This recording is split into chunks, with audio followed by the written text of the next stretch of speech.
K രാധാകൃഷ്ണന് സ്വീകരണം നൽകി. Alathur Lok Sabha LDF സ്ഥാനാർത്ഥി കെ രാധാകൃഷ്ണൻ ഇന്ന് കല്ലേപ്പാടത്ത് സ്വീകരണം നൽകി.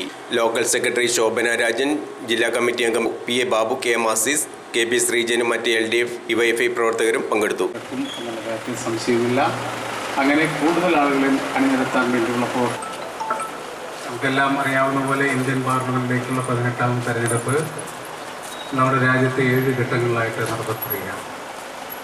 ആ തെരഞ്ഞെടുപ്പ് 2ാം ഘട്ടത്തിലാണ് കേരളത്തിൽ നടക്കുന്നത്. കേരളത്തിലെ തെരഞ്ഞെടുപ്പ് 26 ഏപ്രിൽ 26 സ്ഥാനാർത്ഥിയായി ആലത്തൂർ പാർലമെൻറ്റ് മണ്ഡലത്തിൽ നിന്നും എന്നെയാണ് മത്സരിപ്പിക്കാൻ വേണ്ടി ഇടതുപക്ഷ ജനാധിപത്യ മുന്നണി തീരുമാനിച്ചിട്ടുണ്ട്. ഇടതുപക്ഷ ജനാധിപത്യ മുന്നണി സ്ഥാനാർത്ഥിയായി മത്സരിക്കുന്ന എന്നെ വിജയിപ്പിക്കണമെന്ന് അഭ്യർത്ഥിക്കുന്നതിന് വേണ്ടിയാണ് ഇന്ന് നമ്മുടെ ചേലക്കര അസംബ്ലി മണ്ഡലത്തിലെ 2ാം ഘട്ട സ്ഥാനാർത്ഥി പര്യടനം കാലത്ത് 8 മണിക്ക് ആരംഭിച്ച് ഇവിടെ എത്തിയിരിക്കുന്നത്.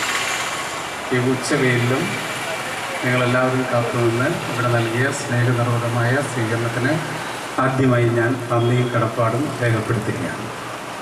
ഞാൻ ഈ തെരഞ്ഞെടുപ്പിൻ്റെ പ്രത്യേകതകളെക്കുറിച്ചും ഇടതുപക്ഷ മുന്നണി സ്ഥാനാർത്ഥിയായി മത്സരിക്കുന്നതിനെ വിജയിപ്പിക്കേണ്ടതിൻ്റെ ആവശ്യകതയെ സംബന്ധിച്ചും ദീർഘനേരം സംസാരിക്കേണ്ട ആവശ്യമൊന്നും തോന്നുന്നില്ല.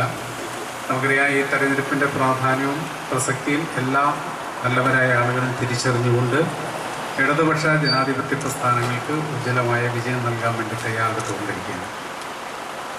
നിരവധി കേന്ദ്രങ്ങളിലെ സ്വീകരണ പരിപാടികൾ ചൂണ്ടിക്കാണിക്കുന്ന ഈ ഉച്ചവെയിലും നമ്മുടെ കുട്ടികളും വയസ്സായ ആളുകളും എല്ലാം ചേർന്നുകൊണ്ടാണ് സ്വീകരണ പരിപാടി സംഘടിപ്പിക്കുന്നത്.